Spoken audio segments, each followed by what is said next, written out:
Welcome to the Minx and Muse podcast.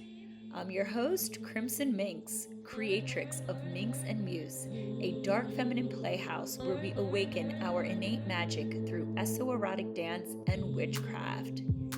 Welcome to the portal of enchantment. Welcome, Jordyn, the Waterloo Witch, to the Minx and Muse podcast. How are you today? Fabulous, doing super good. What about you, Crimson? Oh my good. Well, thank you for asking. I'm wonderful, and I've actually been really looking forward to our conversation because I think today you're going to share a journey that a lot of people can relate to. And you have been a part of the Minx and Muse and Vespertine community for quite some time now. And so I've gotten to grow along with you. And you are now a Vespertine mystic, meaning that you are doing mystical readings at Vespertine in Austin. I know you're also offering virtual sessions through them, but I wanted to kind of bring it back and talk to you today about what this awakening to your psychic and intuitive gifts have looked like. So let's start off just saying, like, what is it that you have dropped into that you are now kind of offering and claiming as a service you bring to the world? Yeah, so the best way to put it is, and bear with me, is electromagnetic psychic channeling. So the way that my gift presents itself is like very much through electrical currents. I know when I first reached out to you, I was like, how do I put a name to this? What is this? It feels like a psychic gift. It feels like an intuitive type of channeling, but I don't know what it is. And you were the one who kind of introduced me to the concept of channeling, and it's kind of a more broader encompassing that is not just like psychic, it's not just divination, it's not just like one specific kind of category. It covers a lot of different things. So in terms of like the way my gift presents itself is through electrical waves. So it's really cool when I get a message. I call it a download because it feels like it's a big like data set that's like given to me through source. And it feels like my entire life, like energy being like lights up with like electrical field. Like the hairs on my arms stand up, like I get goosebumps all over. And so for me, that's a really cool way that it's cool because I feel like I really enjoy being able to explain how that feels like to me, because I think that like it's not the standard what you think a reading is. And so I hope that like through talking about my gift and my journey, then the rest of the audience can think about like their own gifts and maybe that they're present differently than what they think they should be. Yes, because I think a lot of times, first of all, we think that psychicness is something that we are born with, and oftentimes, yes. Mhm. But we don't realize, A, that it's something that we can develop over time, or B, that could actually just present itself midlife at some point. And all of a sudden, if you are perhaps you've been doing your own spiritual work and awakened to it when it was late in there the whole time. And then we think it has to look one way. You're describing something really interesting, something that almost feels like a computer science, which, let's be real, are we in a simulated reality? I don't know. But like,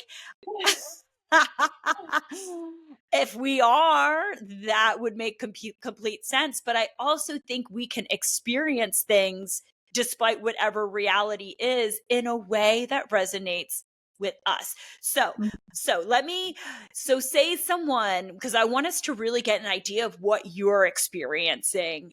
Yeah. Well, let me ask actually. I'll first ask, when did you start recognizing that this was something that was happening? So it's funny when you're saying like, are these gifts like sometimes they present themselves ever since childhood and sometimes they come on later.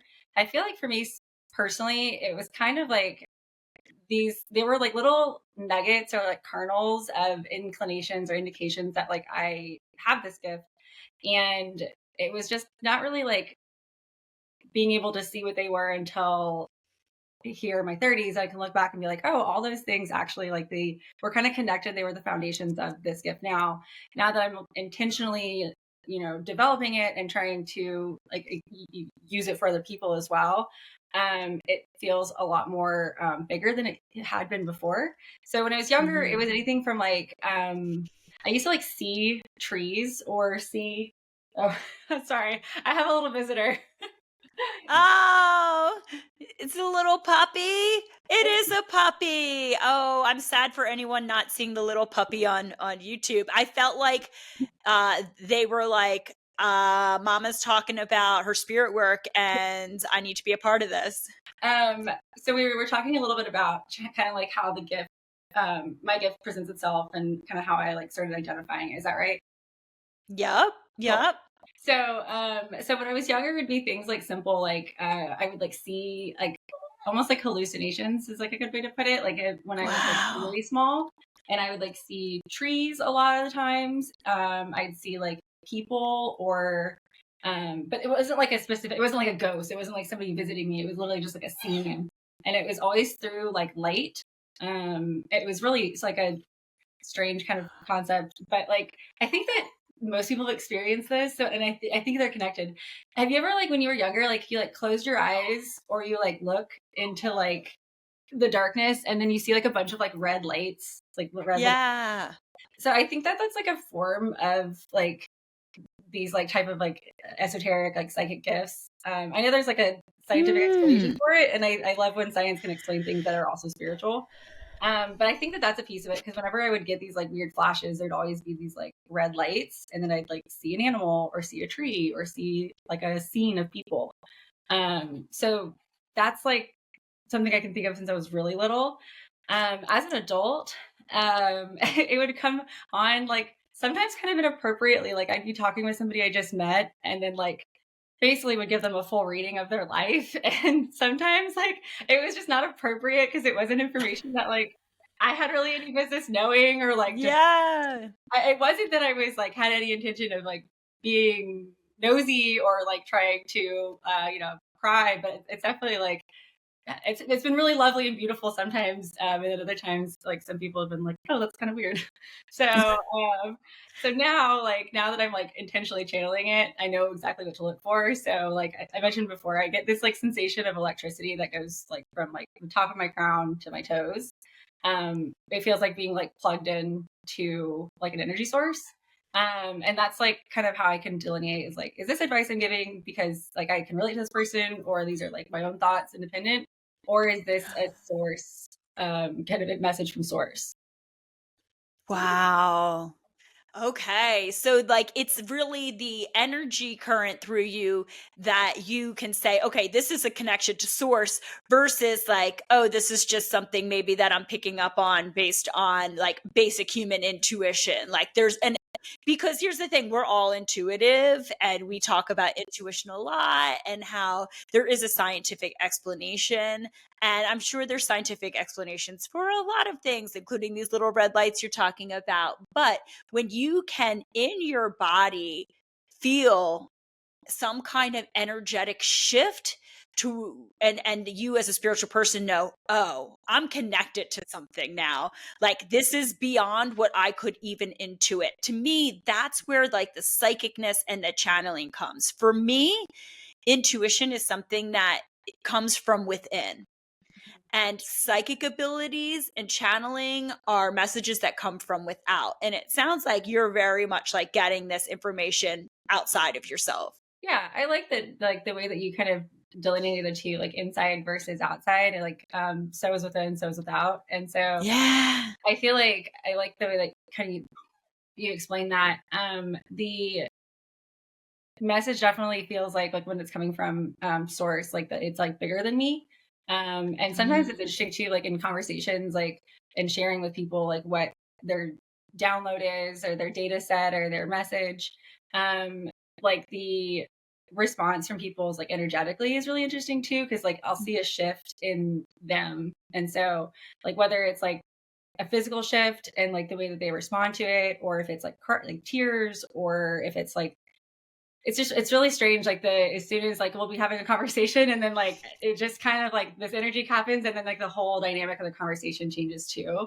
It's really beautiful. Wow.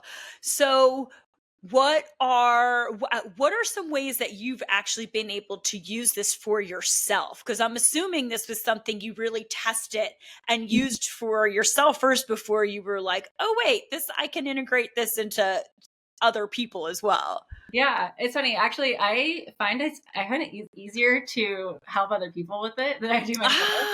Ah, I think that's a lot of just like my, yeah. my own personal history of people pleasing, probably. Like always helping and giving for others. But I like that question because it makes you think about like really serious like crossroads that I've been at, and like I would say that I've leaned on my intuition and largely like the connection to my ancestors, which I think is something that it is accessed through that world, that gift. And things that I've done that I think were like really impactful that helped me kind of like explain this or share this with other people would be doing things like ancestry work. So a huge practice with the ancestry work. One of my guides is my great grandmother. And so having visits from her have been really cool. Um, Looking for like guidance. Like I mentioned, that like crossroads work is something that I'm really passionate about. I feel like anytime we're in like a liminal space, which is, you know, between one choice or the next choice, that kind of connection to the other side is so much stronger and like more easy to access. So I really think that that's a big piece of what has helped me in my own gift and kind of navigating decisions in my life. Um, Commuting with my great grandmother Yeah, and my yeah. other guides and sources.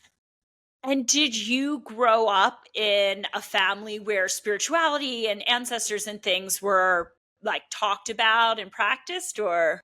So they were not in like a formal sense. So it's really cool. My ancestry is Polish, as like on my mom's side, and then it's like British and Irish combo on my dad's side. Um my mom's side is definitely much more like spiritual. My great grandmother like was a very like I don't know how to put it. Like a cult person, but she was like very Catholic too because it was Poland, and so it was like, you know, it's a weird combo that like whenever like societies have been, or you know, traditionally like very like you know, Slavic culture, Polish culture is like very Yeah, um it's kind of woo woo on its own. Like there's a lot of pagan yeah. celebration, and then it's appropriated by Catholicism. So it's funny to say that she was a cult because she like probably wouldn't have identified as that. And I'm sure a lot of families and people can relate to that kind of concept as well. But the she was definitely like very connected to the other side. My grandfather saw ghosts ever since he was a little kid. Oh, wow.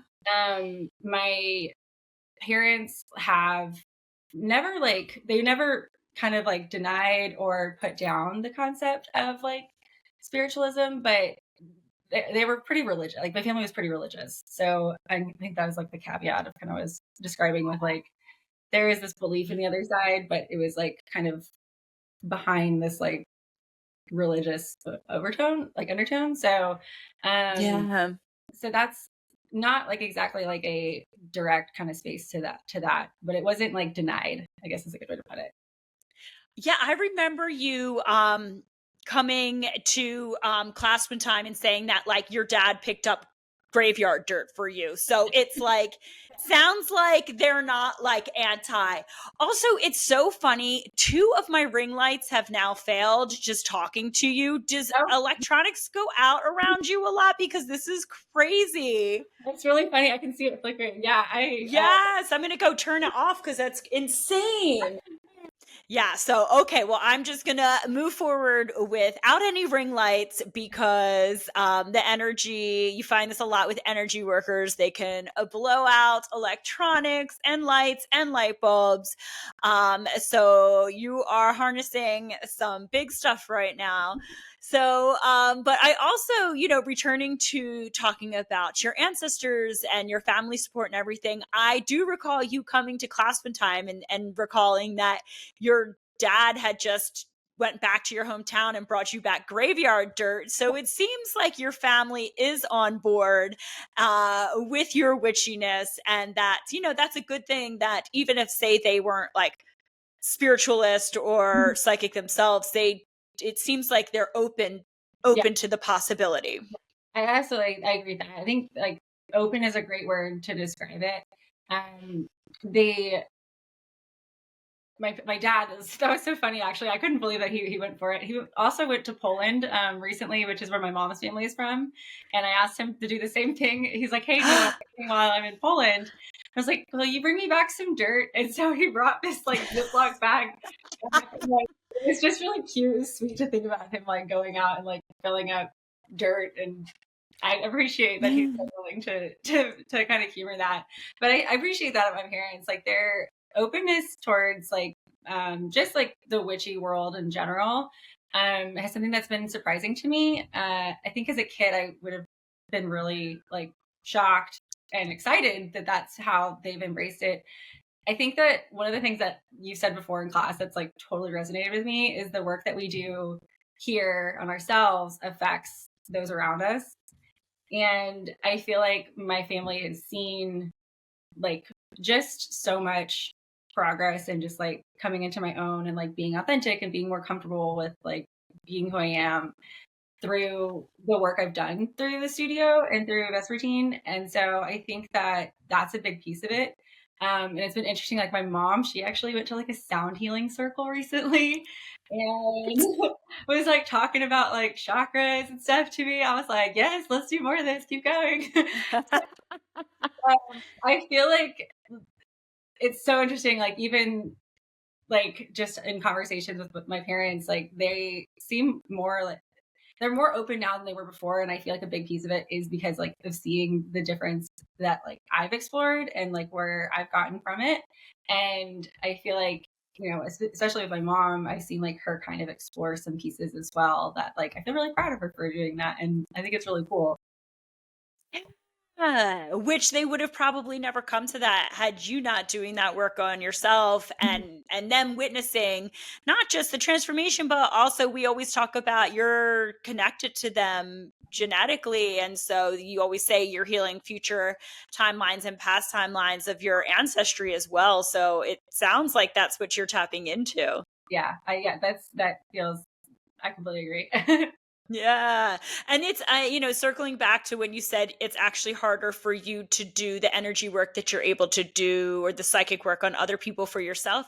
That is pretty common. I even think, I'm not a professional reader or anything, but I do feel like just because I'm disattached from myself, can do better readings for other people than myself sometimes. And Yeah. sometimes we block ourselves because we have expectations and we have preferences that we're so tied to. Mhm. So I think that makes sense. So, like, when you are starting to do sessions with people, what does that look like? Do they bring questions, or are you just like channeling completely of like whatever comes through you get? Yeah. So it's been kind of the same, both of those Mm, options. Like that you said, it just really depends on. We've talked about parents being open. I feel like a mhm. client being open or the person who I'm channeling with being open really makes a big difference. Um, the Another piece of it is kind of what's happening. Like when I feel like when I'm doing readings with people is like I have to get tuned into their frequency. And so sometimes like that's really easy for me to get into. If there's somebody who's like very energetically open, then I can drop into that pretty quickly and we can get like kind of a conversation going with or without divination. Like I've done readings for people before where there was no divination at all. It was just like a short conversation. We got right into it and I got the full download and it was super cool. And Wow. then I've done readings before for people who maybe are not like, I wouldn't say they're like skeptical, but they're just like not really sure what to expect, and or they're not really clear on what they're looking for. And for those, I feel like divination is helpful. Mm. I did a reading on my aunt that was, I think it was like more than she was. I actually done this on a couple of my family members. Now that I think about it, it's not just one yet, but like more than they were looking for is a good way to put it. Like I think all of it resonated with them, but sometimes like the information that comes through is kind of heavy. Um, I find that like using divination is helpful for that, for people who like are getting really heavy stuff, or if I'm getting like a message that's a little confusing that isn't making sense for me or isn't making sense for them. I always keep my tarot cards with me when I do readings because I feel like just asking for like a little bit of clarification really helps a lot. Yeah, does it feel like it helps increase your confidence around things to say, especially if you're feeling like maybe overwhelmed by the channeling coming through, or that you want like that double confirmation type? Yeah, it does. It feels like validating, and then it also I feel like helps put a picture to something to Mhm. doing a reading with also. And I also I find this is in true in people in general. I think like when another thing that I like that I feel like the tarot cards do when I do use them is it kind of creates like a third party, like an objective kind of Mm. space. And so whether it's like the card is specifically just talking about like an event or it's a difficult or challenging conversation, I feel like it's a little bit easier for like the person receiving it to like have this third component where it's like there it's a the tarot cards to me are like an unbiased. They're neutral. They're not good or they're not Mm. bad in anything in any sorts. But I feel like having just like a third kind of piece to focus the conversation on has been helpful in kind of understanding or processing. I could see that because you're like, I'm not saying that the tarot cards are saying it. I'm just reading what they're saying. It Yeah, almost feels like a more yeah, gentle way to deliver news yeah, sometimes. absolutely, yeah. And I want to know, because this is such a really cool way that you're developing your very own bespoke channeling and psychic practice. What do you think you've done up to this point to get you to where you are today? What kind of practices or rituals or yeah? Yeah, I think I kind of let me collect my thoughts on this because I feel like this is a really great question. So I feel like I started feeling this calling towards using my gifts, not just this specifically one, but just my gifts in general, to help other people. And I feel like this is a calling that I've felt for a while, but probably felt more recently in the last 3 to 4 years. And so I've used that time to try and feel out the different avenues of like ways that I can help. So some one of my favorite things to do is to actually help people with careers. So career Ah. sessions and trying to help figure out kind of like what they're looking for in their jobs and how to get to where they want to be, whether it's like working for themselves or working for a corporation or something totally different. I feel really passionate about like helping other people, especially like women or people of color. And so using the platform that I have professionally to share that with them. Um, so that's like one way that I've kind of been using my gifts, but kind of bring it back to the spiritual world. The things that I've done have been kind of a combination of things. Like I've really always been into thrifting. I feel like being in connection with things that are old and have stories is like a really beautiful, great way to like kind of pick up energy. And something I was listening to a podcast like years ago about somebody kind of describing like ways that they develop their own psychic intuition. And that was one of the recommendations. And it's cool because the kind of the suggestion was like when you go and you're thrifting, like you're finding something that catches your eye, like hold on to it and like think for a minute and just like close your eyes and see like what you get from it. Um, so that's been something that like I Ooh. love old things, like things with history Mhm. or like a story behind it. So I feel like that's something that has really helped just kind of like get more in touch with just like energies around me. Um, 100% all the shadow work that we do in Vespertine and Minx and Muse, like that's huge. I don't think that without kind of being aware of your own shadows, you can even start to really help other people go through theirs. Um, so the journaling and meditation and like guided kind of readings that you guys that we do in class in the studio is like I feel like a huge, huge piece of that. And then also getting readings from other people. Like I think that like it's been really helpful to like understand how these different types of connections to source can present themselves. And there's so many different people with so many different versions of a gift. I mean, I think we all have like spiritual gifts. I think it's just like finding it and then like attuning to it. So seeing like learning from other people and just like by being a student myself is something that I feel like has been super helpful. Yeah. And Yeah. practicing on a ton I, of people. I've made like so many of my family members and friends and like everybody who know, like, hey, can I do a reading? And now it's fun because now people ask me if I'll do it yeah. for them, which I always like am stoked to share that. Um, but that's a huge piece of it is like practicing, honestly. Like, yeah. Yeah, I agree with that. I think that when these first awaken with us, we have to practice on people because then it's okay to ask questions and Mhm. to attune to like, oh, when I feel this, it means this. When I feel this, it's that. Or this is something that is not gonna I'm not gonna be able to work under these circumstances. And you only know unless you test it out.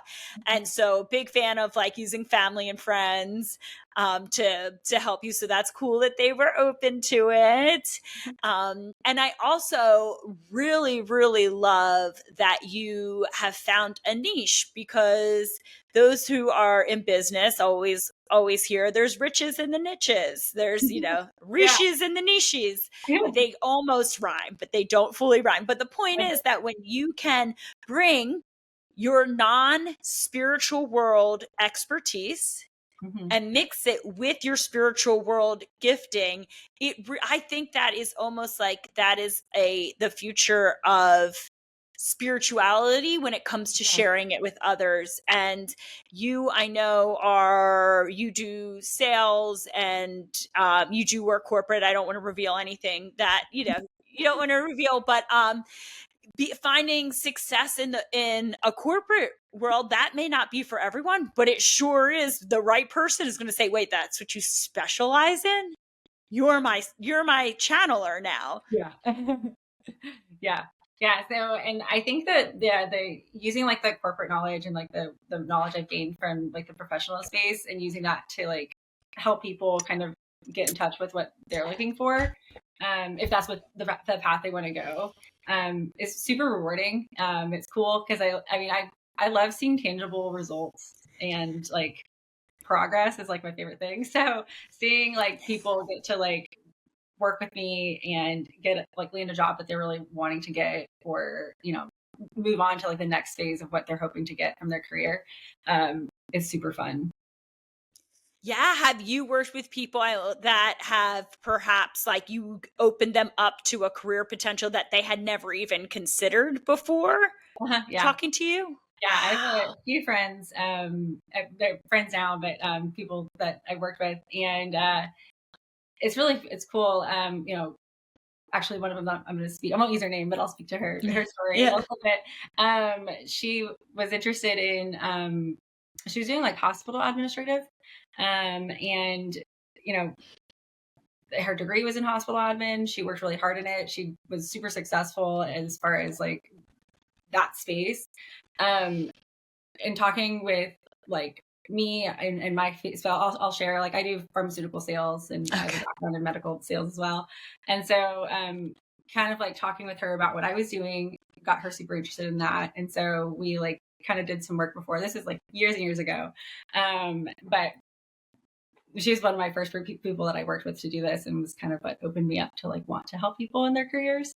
And so now she's like super successful. She does medical device sales and she's killing it. And like it's always so fun to hear like what she's doing now, like next or what she's working on. And like I feel super stoked for like all the things that she's gotten to do. And I was feel really like, grateful that I got to be a part of like developing that interest for her. I love, yes, that's freaking powerful and beautiful. And I do see how that could be so beneficial for people who um, maybe have readers, spiritual guides that they work with for different things. You should have someone that can help. If you are someone who your career and your work is important to you, having someone that specializes in that is just as important as having someone that maybe is specializes in relationships. Mhm. And then maybe someone in let's say something more like becoming more spiritually attuned, you would have someone specializes in that. Yeah. So I think it's really cool that you've really niched down and figured out, because I do believe we have very specific gifting, and that it's the more specific it is, the really more you are in like a sea of one, I guess, in your offering. And people, because I know there's people who just specialize in doing this work for like love.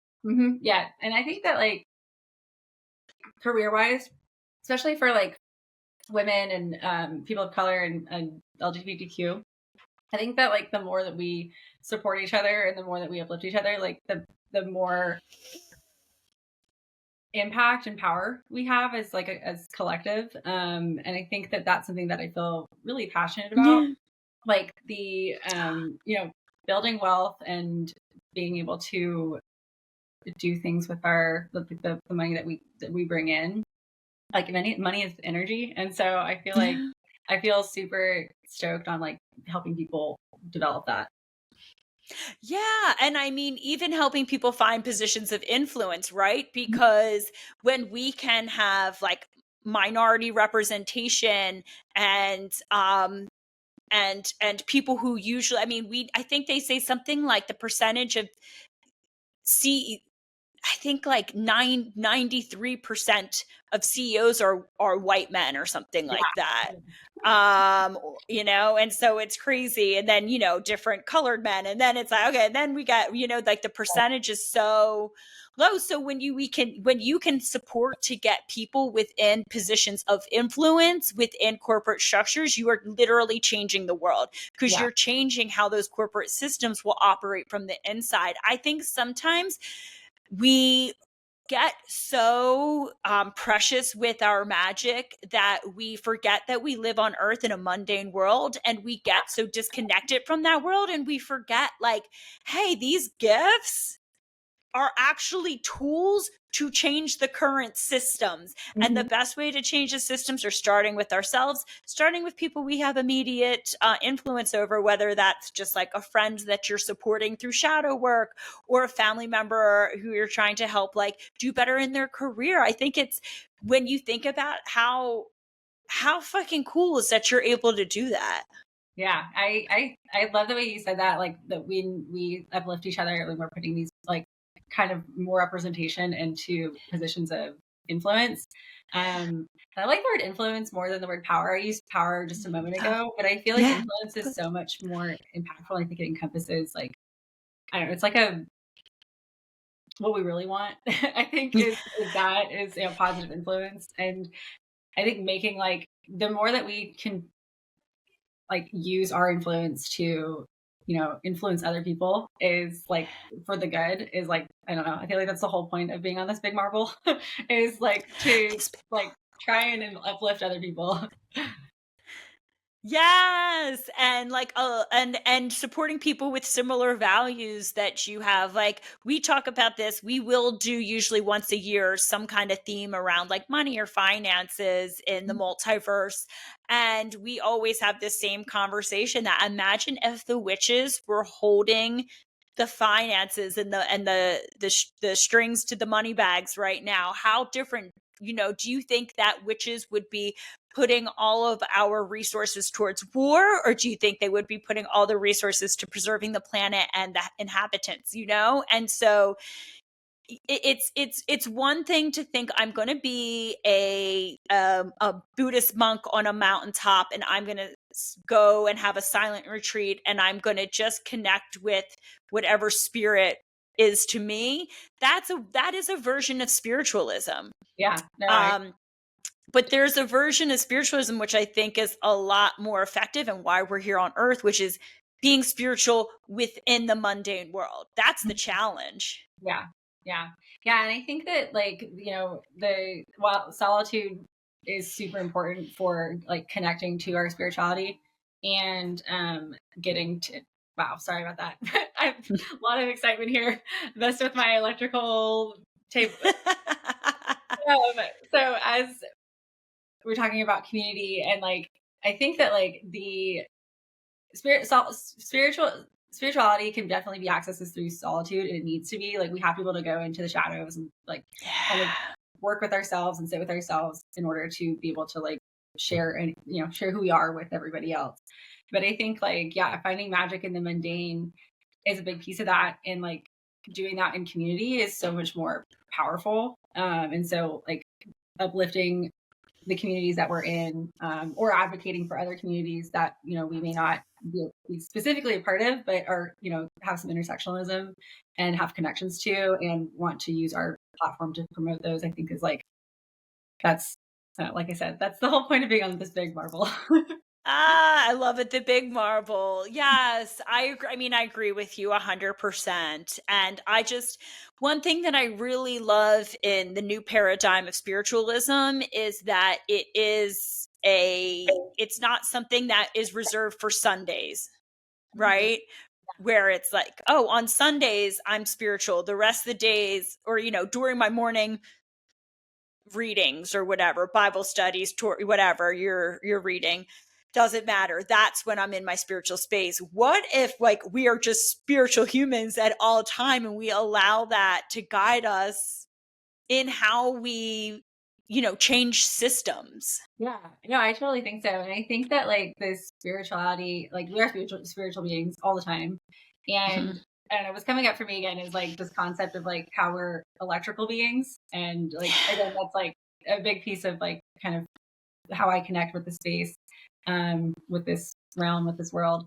And I think that like in terms of thinking about like spirit and spirituality, like in terms of electricity, like that's what the whole like our whole universe like works off of. Like so like plants and animals, like they all have like electromagnetic charges to them.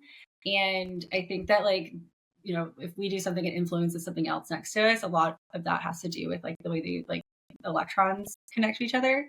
And I feel like that I'm relating spirituality to like electricity because I feel like they're kind of one of the same. They're just like heart like two sides of the same coin. I mean, isn't that like Nikola Tesla? If you want to understand the secrets to the universe, look at, wasn't it like frequency and vibration and resonance or something like that? Or so, I butchered that quote, but Tesla was a lot more smart than me and totally understood that energy is and how energy interacts with other energy is the secret to the universe. Yeah. And so you're not wrong. I think that there is like a lot of ways to parallel energy work from a spiritual sense into like literally from a electrical sense. Yeah, yeah. And I think that like the I don't know, have you ever had your aura read before, like like a photo of your aura taken? Yeah, yeah, Have I you done have. like the full ones from the 70s? Or there's also an app that I'm like super like stoked on that like is really cool. But have you like the original like OG 70s camera? Is that what you've done? No, no, I don't think it was full body. Both of them, I've only done two, and they were both kind of like just like chest up. Oh yeah, so sorry. Yeah, so that's the same type of Okay. that's the same camera. There's like different versions of it they have. But I Okay. love like the whole concept of aura reading because it's like kind of merging that like spiritual world and like the world of like the tangible.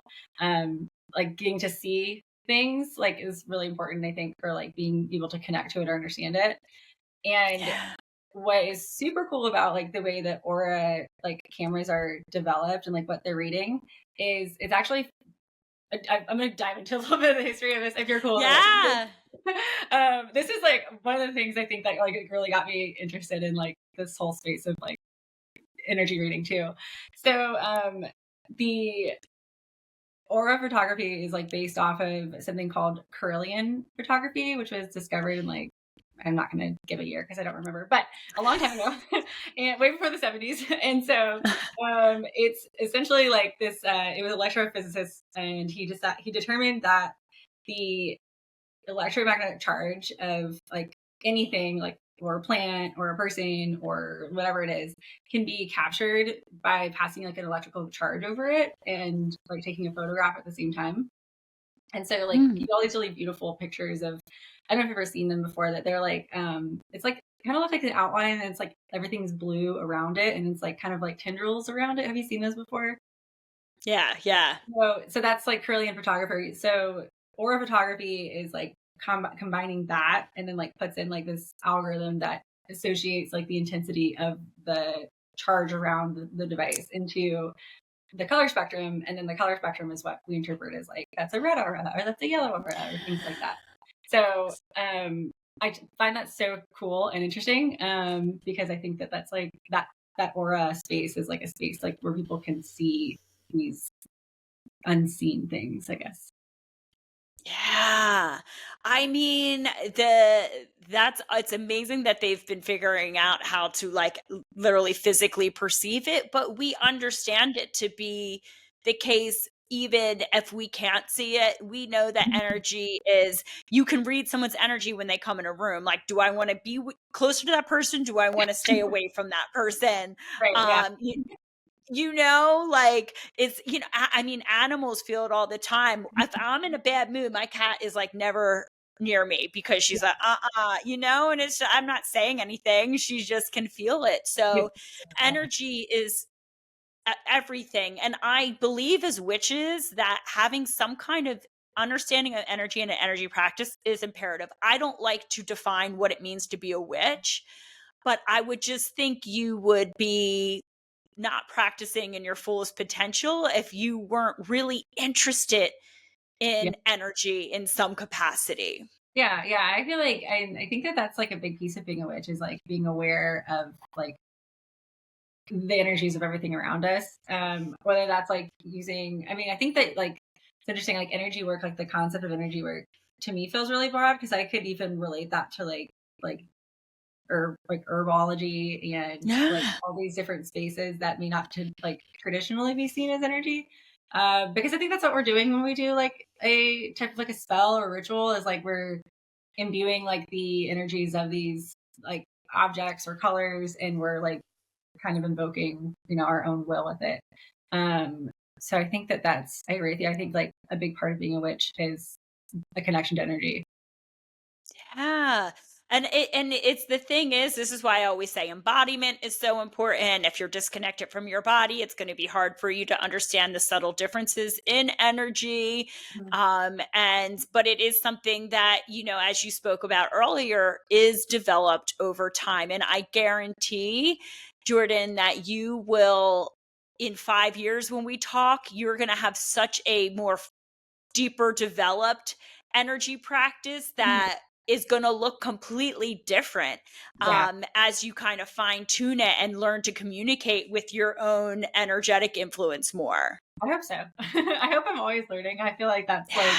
that's like the best part of being a human is like constantly expanding and learning things. I mean, like 5 years ago, I would have never thought I'd like be talking with you about this. Right. I certainly hope like 5 years from now, even farther, I've like have developed more and been able to help more people and share with more people. Um, so I feel like that would be a hope. That would definitely be a hope of mine. Yeah, actually, I should ask you, what is your vision for the Waterloo Witch? Do you want to share a little bit about that? Yeah, I'd love to. So I've just relaunched my blog and like services as the Waterloo Witch, and so the goal with this is to be a platform to bring my services to other people. So the I do readings at Vespertine, and then this is just another option for people to get in contact with me directly. I do a couple different types of readings. I do mine based off of like how much energy the recipient really wants to receive, because Oh, I've interesting. really recognized that like sometimes like these readings can be super intense and they can be more than what somebody really is ready for. And so the kind of levels that I offer is based off of like how much somebody wants to receive. So um my like full intensive one is it's an hour and a half, and that's one that I definitely anticipate to get a lot deeper into like connecting with spirit guides, having bigger messages usually will come through. The more I have time to like tune and connect with somebody, like the larger and the bigger the pieces that come Mhm. out will be. And so I think dedicating that space to that will really be powerful. So those ones I recommend people like take a lot of time afterwards. Sometimes they can be really overwhelming. The information that comes through. I have a smaller one that's like a 60-minute offering, and that one that's kind of better for people who are like looking for guidance on a specific issue. Whether Mm. it's like, should I take this promotion, or should I look into a new housing situation, or should I, stay in this relationship, or should I, well, that one's probably a bigger one, but the more simple, Yeah. I think. That I've been in for 1 month. Yeah. Yeah, right, exactly, yeah. Then, that would be, like, a good like, the shorter ones, and then I also offer, like, check-in visits too, and then I also offer, like, where it's a kind of like a develop like, I provide, like, a ritual, like, I'll channel a ritual or, Oh, some sort cool. of, like, meditation or solo practice for someone, and, that one's, like, a little bit more go at your own pace, and like you kind of are able to develop what you want from it. Um, I, almost all of my readings include like a ritual to help kind of like seal Wow. everything. And so that last offering is just kind of like a abbreviated version of what I would offer for a normal reading. I love it. I love it. And it does feel like, I mean, maybe traditionally people are used to something like coaching. Mhm. And this really does just seem like another version of coaching. Yeah. You know. Yeah, I think that's accurate. That's a good way to describe it. I think that the difference is that I haven't developed yet or seen a need yet where it's like an ongoing, like a long term type of relationship. I think that this Mhm. is more of like these are more visits and check-ins. I think we have like so many more like answers within ourselves. Yeah. And I don't feel like it's part of my responsibility or my obligation or gift to like tell people, kind of like it's not like I don't know how to explain it. It's like more of like I think probably resonates more with like kind of your concept with what you're doing with Minx and Muse. Like it's about empowering and sovereignty. And so I don't Yeah. like the idea of like a long term coaching relationship where like there's like a Mhm. package that you have to enroll in. Um, Right. because I think that that's like almost like a crutch. And I don't feel like that's really truly like providing the best resource to help other Yeah. people. So I feel like that's that I think that's kind of it is like coaching. Yeah. It's a lot less like Yeah. Or like mentorship or yeah, consulting or something yeah, where or it's like, like like I just, I have this issue going on in my life, and I would feel like if I had an unbiased second party to kind of talk through things with, that can bring some kind of divine channeling through around it. But ultimately, I'm so skeptical of any kind of spiritual reader or guide who's like, you have to do this and let me do this for you, and if you don't do this, there's going to be dire consequences. Like, I feel like that's old there's so paradigm. yeah, I feel like there's so much of that still, and I feel like it's like yeah, old paradigm is a great word for that because I feel like I've seen like a switch and it kind of like more towards this more empowered type of like support.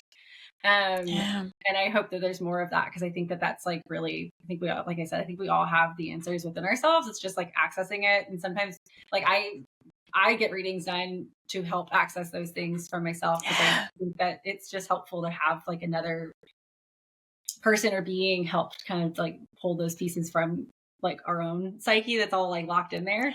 And so I think that that's like, yeah, I think that's a space that I'm interested in. Yeah, it sounds like, you're definitely claiming your spot in the I'm here to support you, Mhm. but I am not here to take away your free will. Mhm. and I'm still giving you the autonomy to, when you listen to me, if it resonates, take it. Mhm. If it doesn't, let it go. Yeah, I think there's a fine line between us having our spiritual consultants or mentors or whatever, our readers, our practitioners that can support us, versus we give up our own personal power and totally. need them Yeah, to yeah, to to guide us every time we have a question. So that's it's, and I'm sure we've all teetered on the edge of like, ooh, am I giving away my personal power and wanting them to tell me what to do and do the work for me? That's always going to be, I think, especially maybe when we're starting off in this world, until you learn to trust yourself and say, Mhm. okay, these are people that are here. Like, I should I should be able to work with them and have them as support, Yeah, but I'm always going to be my number one. yeah, yeah. I totally agree. Yeah, I think that like learning to trust ourselves is like the most important thing. I think that like that's something that I want to encourage from the people I work with. And like you said, like if something resonates, great. If something doesn't, that's totally fine too. I feel like the purpose of the reading is not to get like a direct direction. It's like there's Yeah. some other things that like you may not have been aware of to consider. And at the end of the day, like I trust that each and every one of us, like we truly know what's best for us, it like deep down. And it's just finding the kind of getting through like the different layers of our shadow to get to that like truth. And I think that's what like channeling and reading can be really helpful with is like when I've worked with readers before, kind of like clearing away some of my own feelings and thoughts about things and like seeing kind of more objective pieces that are below there is like really special. And I think that that's like that's my favorite thing to do, and I get to do that for other people. Yeah. Yeah. Oh, I love it. Yeah, I'm not a professional reader, but I used to do, sometimes at the studio we did like readings for groups, and I Uh-huh. would do group readings, and I think I've told this story on this podcast before, so apologies, but like the way I like to explain it, how it comes through with me, is this girl was like, where do I move? Where do I move? I'm trying to move. And all I could have come through was that I can't tell you what city to move to, because there's not a right or wrong. It's Right. not like the perfect future awaits you in this city, and if you don't go to that city, everything's going to fall apart in the other city. I Yes. said, what I can like channel for you, and what I can, use my spirit connection, is to tell you, you're actually not supposed to be in a big city. You're going to thrive better in a small city, and you're going to thrive better in a city that is more creative leading. Like, so I was able to like, but this could be 10 Anything. different cities. Yeah. As long as it's a small city, it's bigger than a town, smaller than a big city, as long as it's creatively led. As long as, I was able and actually it was foreign. I was like, and I'm not seeing it in the US. And so like I was able to use it for that, but I was like, but that could be like 85 different Okay. places. So you know what your energy is aligned to. Now Yeah. you have free will to see if that resonates, and if that does, like, isn't that feel like a relief to say, oh my gosh, there's not one right answer? Like, what these guys are helping you towards is like your energetic propensity of what would be for your highest good, which can Yeah. look so many different ways. Yes. Yeah. And I think that like at the end of the day, like you mentioned in the beginning, like it's all a computer simulation. So there's like a lot of different simulations happening at once. So yeah, I agree. There's not like one right answer. Um, there's nothing. I don't think that there's like one only path for people. I feel Yeah. like I think there's multiple realities, and we're living. We kind of hop between consciousness and between the different ones that we're living. And I think that like I actually think you can get like messages and information from those different realities too, and like can integrate them in from like one reality and pull them and bring them and integrate them into another. And I feel like that's kind of like what the readings are doing, because I feels like there's not like one specific right or wrong path or right or wrong answer, which I like I know it's like a question for the end, but like what keeps coming up for me is like my family motto is do something even if it's wrong. Um, and What do you mean by that? the idea is like even if you mess up and it ends up like you fail, then you didn't really fail because like you're better. You've made progress. You're better than where you were before, and like I think I don't really know exactly like where this phrase came from, but like my family like left Poland because of like the war. And I think at the time the worst thing you could do is like stay still. And so I think like not making a decision, not moving forward, I think that's not that there is anything with like not that there is a right or a wrong, but I feel like Right. that is not the highest good for you to constantly be stagnant and to like not be growing and do something even if it's wrong like is kind of just like it's something that I've always lived by is like even if I make a mistake, even if I fail, even if it's miserable, like I'm going to be better off doing this if it feels right for me than doing nothing. And so that's like a big piece of like who I think I am and who my family is, and I love that. Ah, that's so good. And to bring up another old man around electricity, didn't Thomas Edison have some kind of quote like, I never failed, I just found out hundreds of ways that things don't work? I love It's something, that. again, totally butchering the quote, but that was the idea. It's like, he didn't see any of that as Yeah. failure. He was like, oh, I'm figuring out what doesn't work. Yeah, yeah, right, So, like, exactly. Yeah, I think that like the failure is like our best teacher, mhm. and like my degree was in advertising, and in ad school, like the kind of saying was like fail harder. Like the more you fail, Mm. the more you'll create, and then like the more Oh that my you'll gosh. be like embodied.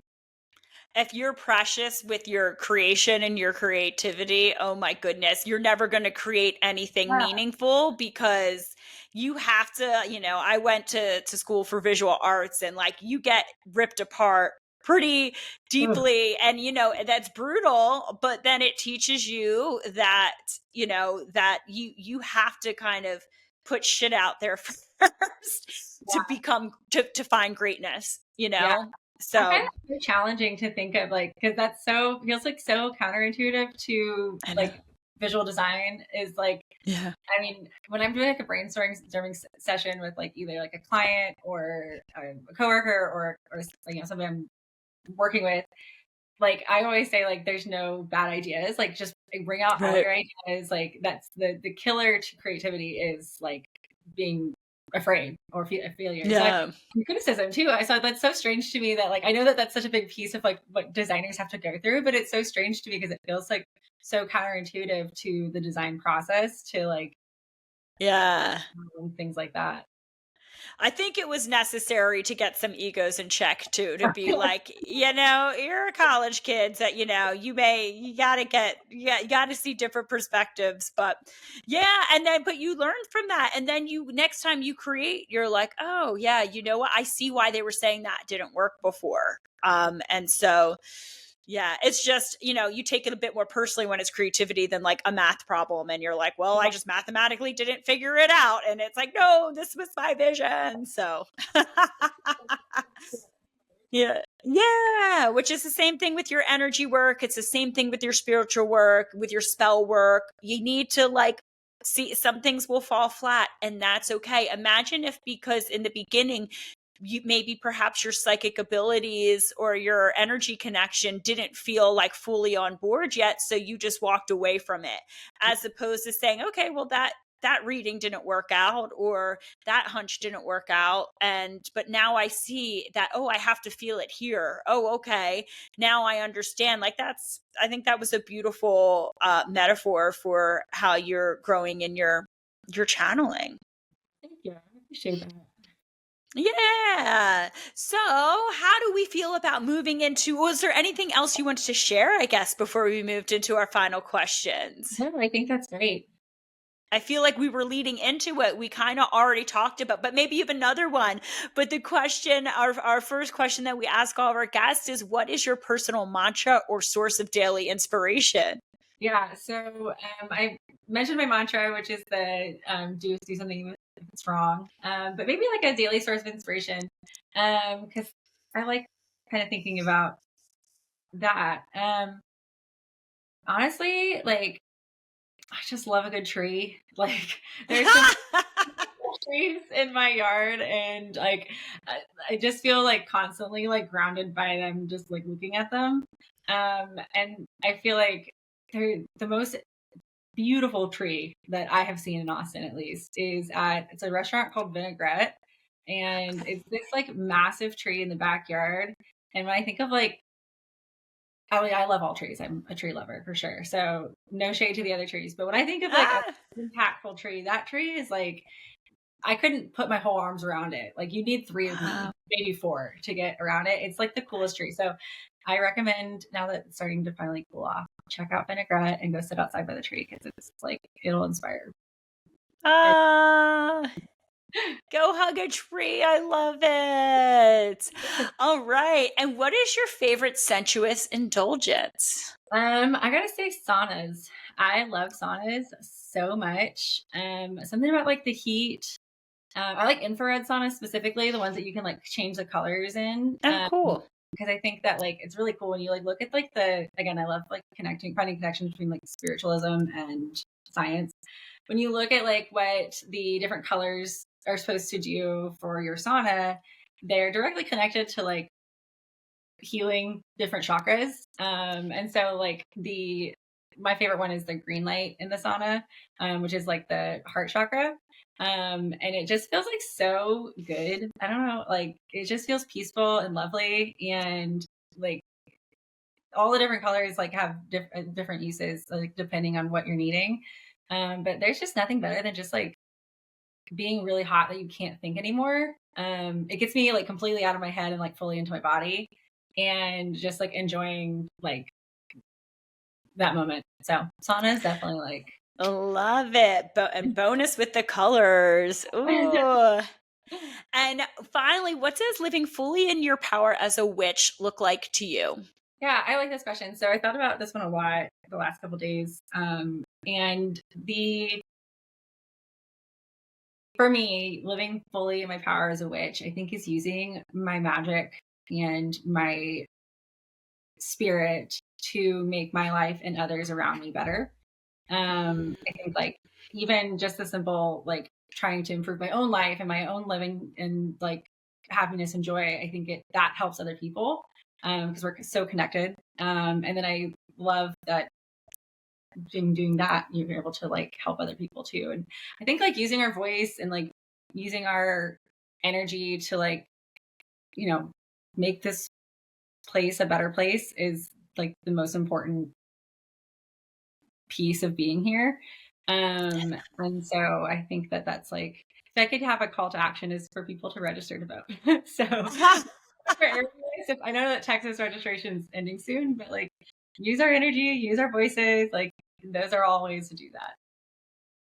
I love that answer. It's again just reminding us of that we all have personal power. And even when it does feel like the world is crumbling around us, maybe you can't have a direct impact on, say, foreign affairs, but you can have a very direct impact on your friend group or on your community. And Yeah. definitely in how you can energetically and otherwise influence back to that influence, Mhm. and create a more just world just within your own immediate circle, and we can't underestimate that. And I love in a world where people just think witches are evil and and killing babies and worshiping Satan. demonic forces and say, yeah, like, yeah, I love that answer. It's like, I just think we need to make the world a better place. Like, yeah, that's The opposite of like what like the stereotype of a witch is, and it's like which I mean I think is intentional because I think that like using like harnessing feminine energy is a creative force. It's an like energetic and powerful force, and I feel like the whole reason it was demonized is because it is inherently powerful, and I think like patriarchy is scared of that. oh But it's yeah. just really it's all for the good though. I mean that's I don't know any witches that don't want to make the world a better place. Right. So, at least in our circles. So, well, that was the perfect. I love that answer. So, thank you. And Jordyn, the Waterloo Witch. How can people find you if they'd like to learn more about your work? So at the Waterloo Witch is my Instagram handle, and then just www.thewaterloowitch.com is also my personal website. And I'm can be booked as well on the Vespertine website under Mystics. So yeah, check me out. And if you're listening to this around October of 2024, you're going to be doing sessions at the Ouroboros Market Yes, on Saturday, October 19th at Vespertine. yes, So can come get a session with you then. yes, yeah. Thank you so much for reminding me. And I also am teaching my first Coven this week, tomorrow. I think Yes. it'll be before this airs. But I'm teaching Coven again at Vespertine on November 17th. So Ah, that'll be super fun. yay. Come support and check out and meet and hang out with Jordyn, the Waterloo Witch. Thank you so much for being on the podcast, Jordyn. Mwah. And so fun. Thank you. Bye. Thank you for joining me for the Minx and Muse podcast. You can find show notes and learn more about the studio at www.minxandmuse.com. As a reminder, it is our birthright to transform, expand, and safely exist as sensual, conscious, and empowered creatures. I'll see you next time.